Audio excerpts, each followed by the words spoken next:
Yo, what up, guys? Brief D here, and I got some hot news about Raid Shadow Legends that I'm about to drop for you right now. You don't want to miss this one. Since Raid announced their 13th anniversary celebrations, everybody has been expecting this gift that they were supposed to shower us with, right? In the usual fashion. So it's kind of been delayed, and what we got instead were quasi events that look like our normal events that we can normally do in the game, classic arena, fire night, and all that. And it has these 13th birthday candles on them, but there was nothing special in terms of the reward in these events. And everybody have been talking about it, that what is Raid doing? Why are the events? The events are finally here. It launched with these gifts that is for both people who started the game newly and for those who have been playing it for a long time. Now, for an older account, of course, you get the legendary skill tome, 5-star chicken, and 1000 energy. Why? If you're a newer account, you might get less than that. Maybe I think it's 300 or 400 energy. Not even a legendary skill tome, you might get epic. So that's the first gift that everybody received. And if you've not done that, log in and claim your rewards, because it's not going to be there forever. These ones do expire. You see, it says there are 2 days. So I think it's total 3 days you have to log in and claim it. That was the first free reward everybody got. Now, of course, the promo code was there that we already claimed. That one gave us little things, and we didn't really appreciate that promo code. If you've not claimed it, the promo code is what? 13-year raid? 13-year Plarium, I think I wrote it down somewhere. Where is it? 13 years Plarium. Yes, that's the promo code. So if you've not claimed it, go ahead and claim that one. So that's 2 rewards claimed so far. And then the last one now, in terms of the events that everybody has been waiting for Raid to launch as part of their 13th anniversary celebrations. And check it out. This one doesn't even have a candle.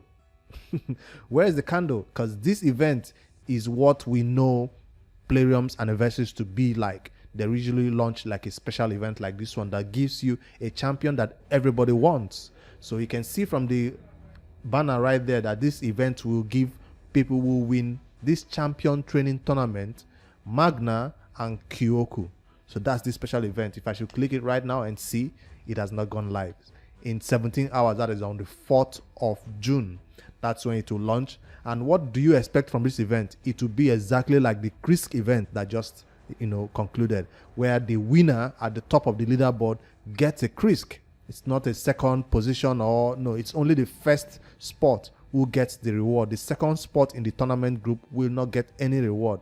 Now, will there be some rewards on the side? Yes, but we hope it's energy and stuff, because those who know that a fusion is coming up, it's why Plarium decided to wait until now to launch this event. Because if they launched it at the same time that they announced that 13th anniversary celebrations, a lot of people would have gone for that event. I'm talking about this champion training, and even completed it. But right now, they waited until now that they've told us there's a fusion coming up. Now you have to decide. Do you save your resources for this fusion, especially if you're free to play? Or do you go all out for champion training and try to win Kyoku for your endgame account? Or if you're a newer player from level 1 to 50, you will not see Kyoku, the legendary. You will see Magnarr. It's also legendary in terms of his nuking abilities as an HP based champion. So what I want to do for my account, I do not know much about Magnarr and Kyoku because I don't have them on my endgame account. So I want to find out, as a free to play who is preparing for an awesome fusion that is coming up. That is the Helicath Fusion. Legendary free fusion that we're going to get, old school fusion, which is going to be demanding in terms of the things we need to do. Old school fusion. Do I really want to go for champion training, or are these champions that are advertised worth it? It will all depends on your tournament grouping. That's what everybody keeps saying, but we know that in this case it doesn't depend on tournament grouping. Everybody in your tournament will try for it. Well, not everybody. Those who are free to play will not, but those who are spending will. So let me head over to the index and find out. The one that I really want to find out about is Kyoku. That's the one that interests me. Magnarr doesn't really interest me. We already know what he does. He's a nuker. End of story. But Kyoku, on the other hand, is kind of, she's strange. She's a stranger to me. All I know about her is her passive, right? That makes her like a, what's his name now? This guy that puts increased defense when you hit him. So for Seeker, that's the name I was thinking of. Every time this champion is hit with a critical hit, heals all allies by 15%. Now, I didn't know this. I knew about the increased defense, but I didn't know that whenever she is hit with a critical hit, She heals all allies by 15% of their max HP. It would have been broken if it was 15% of her own max HP. So it's good to know that she can heal whenever she's hit. And then places a 60% increased defense buff on all allies. So a lot of people usually place her at the beginning of the battle, in the turn order, so she gets hits first before the damage spreads across. So they have that increased defense, just the way people use Seeker. So I'll check out her aura, that she also has increased defense in all battles. That means this is not just an arena champion, which Seeker is. Seeker has his aura just for arena, I think, but she has increased defense in all battles, which is awesome, that you can put her in the lead in Clan Boss, in Doom Tower, in everywhere. And it is awesome that she will protect your team with that increased defense before the damage gets to them. It doesn't mean they won't take any damage, but at the same time, she heals them by 15% of their max HP from any damage they are taking already. All right, that's the two skills I wanted to check out first, her aura and the passive. I'm starting from the bottom here. And then the next one for our A3 is places ally protection. Oh, now I understand why she's so awesome. Not just ally protection, I've also seen block damage. She also places block damage buff on this champion for 3 turns, then grants an extra turn. Damn, this is broken. So she does the ally protection, places block damage for 3 turns, then she grants an extra turn. That means the block damage is for 2 turns actually, because she takes an extra turn. So 1 turn of the block damage already falls off. So this is awesome, that she can place that ally protection and she herself takes no damage. So she's better at ally protection than, who can I compare her to now? Ally protection champions that I can compare her to. Let me not make any comparisons, but we know in terms of ally protection, the one I use the most in my teams is Skull Crusher. He places unkillable on himself and places that ally protection, right? So he still takes damage because he goes to 0 health by the time all the damage is done to all the allies. So that's why she has that block damage, that she takes no damage when that ally protection is out there for 2 turns. That's awesome. So that's why she is a legendary and he is an epic. All right, there are other legendaries who also do ally protection, who take the damage. They might do increased defense or shield, but they do take some damage. On the A2 though, attacks all enemies, so she does attack. This one does not hit anybody, passive does not hit, but this is an A2 and AoE damage. Her damage will be based on defense because she's a defense-based champion, and has a 80% chance of placing decreased attack. AoE decreased attack is always nice, so this champion will be awesome for wave content. That's what I'm thinking about. After attacking, has an 80% chance of placing HP burn debuff for 2 turns on all enemies that this skill did not place decreased attack on. So if she has enough accuracy, she will place the decrease attack, but if she doesn't, I guess HP burn will place automatically. So, but that's not a reliable HP burn, I guess, because it's too conditional, I guess. But this skill is talking about her being a decrease attack champion. On a 4-turn cooldown, decrease attack, it should have been booked down to 3. It's not that. I guess she also has an A1 that attacks one single enemy, will place 3 hits if the target is under 3 or more debuffs. Also has a 40% chance of placing weaken, also a clan boss skill. So this champion is good everywhere. But is she worth going for as a free to play and then risking not completing your fusion for Helicath that is coming up 9th of June? Because this today is what? Already 3rd. This event is starting on the 4th. This event will run for 2 days. So by the 6th, 3 more days to the fusion, your energy is already, saved up energy is already 0. So that's what you should consider if you really need to go for her, because she's the main one that people want to go for. For the lower tiers, Magnarr and all that, those who are going for Magnarr may not even be able to complete this fusion, because I feel like if you're still at that lower level of 1 to 50, you might not be able to complete this old school fusion because of the amount of resources it needs, except you're a spender. So I've started doing my saving. These are the rewards I did get from that gift that Plarium gave us. So I'll claim it right now. 5-star chicken, awesome. That I'll save for champion training during the fusion. I'm not going to do it during Kyoku. Now, what I'm actually doing, if I have some energy that is about to expire, I currently have none. But if I have some energy that is about to expire and that event launches, right, I will go into champion training and try to claim the rewards on the right. Yes, I always try to get those rewards on the right. You see some red dots right there standing there. It's not because I don't want to claim them. I'm also saving those 50, 100, 75, or even 200 energy that these events that are currently going on are giving me, all to see if I can save it up to the 9th on that day that Fusion launches. So that's what I'm doing to prepare for this Fusion. So if you're asking me if you should go for Kyoku as an endgame player, as a free-to-play, I'd say no. Yes, try to get the rewards on the right by taking your champions from 2-star to 3-star, taking 3-star to 30. Don't take them to 4-star. Wait till the event really launches to do that, because you need a lot of 3 stars and 4 stars, right, in this Fusion, old school Fusion, to make them 5-star. You will need to make those epics into 5-star before you can fuse them into the final legendary of Helicath. So try to get all your food 30, 30, 30. I will leave everything at 30.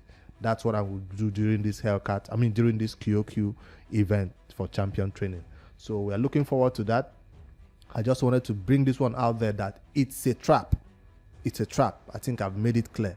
If you're free to play, it's a trap. But if you're a spender or low spender, you don't mind swiping the card right now, $200 of energy, and get this Kyoku. She's worth it. You saw me read through the skills. I want her on my account. But will I sacrifice this little energy that I'm saving so far to try to push for her, or these little gems? Because I tell you, there are some players in your bracket who will get 5,000 gems and do just like it's a Krisk, because she's good as, well, not as good as Krisk, but she can keep your team alive. All right, I'm done talking about that. The next thing I want to talk about that is coming up in Raid Shadow Legends, besides this champion training tournament that you can get Magnarr and Kyoku, is personal rewards for CVC next week. No personal rewards for CVC next week. So that's what is coming up. That means we can save our resources for CVC. That means you don't need to go all out and do spider, do campaign during CVC. Do Minotaur. No, just because you want CVC points. Instead, just claim the few rewards you can. If you don't get all the way to the maximum, no problem this time around, because you're saving your rewards for a fusion. So don't go all out for CVC. That's what I'm saying. Of course, you can always spend your forge. You can always use the forge. You can do your normal activities during the champion, what do you call it?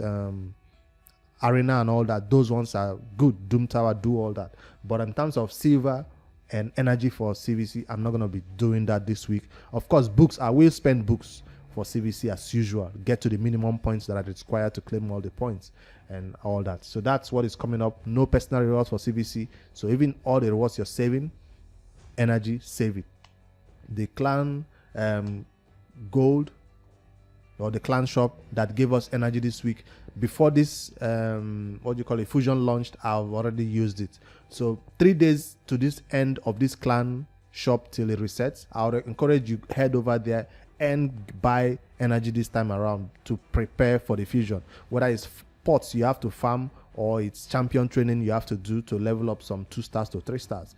Get energy this week. Forget about Yannicka and all these other fragments, except you're this close to Yannicka, right? I did also have enough to buy Yannicka, and she might be a champion you want to fuse for the champion chase event, or this other dude right there, which I'm not even close to. So that's how I spent my gold before even the reset happened. We are hoping when reset happens in 3 days, it still gives us energy, because as free to play, these are the best ways we get energy. So I'm also doing the tag team arena right now.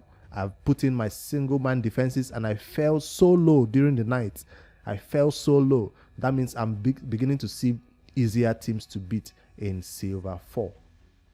Well, 1 or 2 easier teams to beat. So I'm trying to climb back up to the middle level again, but hey, I've at least gotten some free energy in the tag team tournament that is currently going on.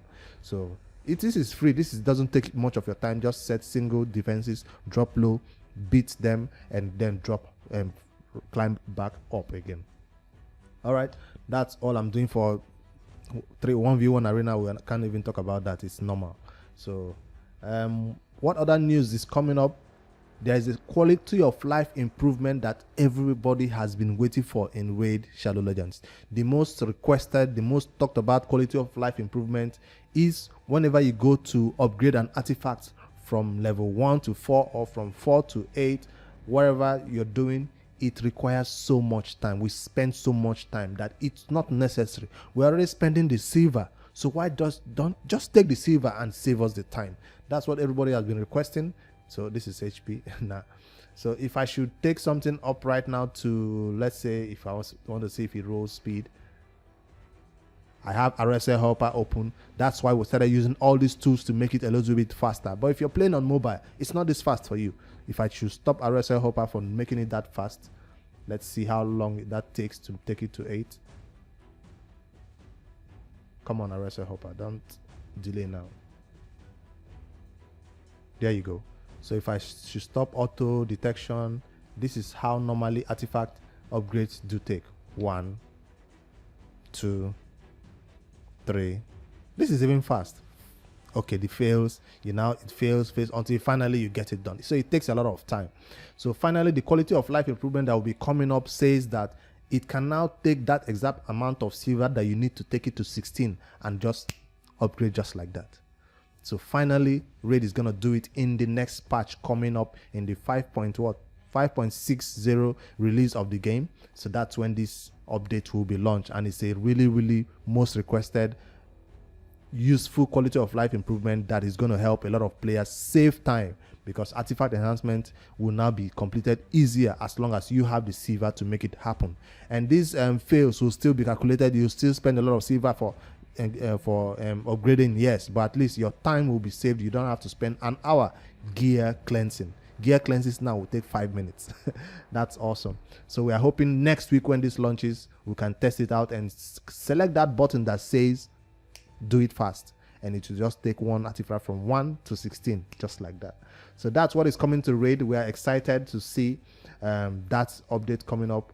We are still waiting for one more update that when you do the filter thing, right, you do equipped. Let's say I finished hiding all this stuff.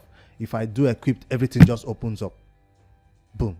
We still don't want this to happen, so we're waiting for maybe this is the next one that will request until that make that improvement. All right, let me know what you think about all these updates that are coming to Raid. Let me know what you think about my assessment of Kyoku. Are you going for this champion in the tournament that is coming up tomorrow, or do you go for the Magnarr group if you're below level 50?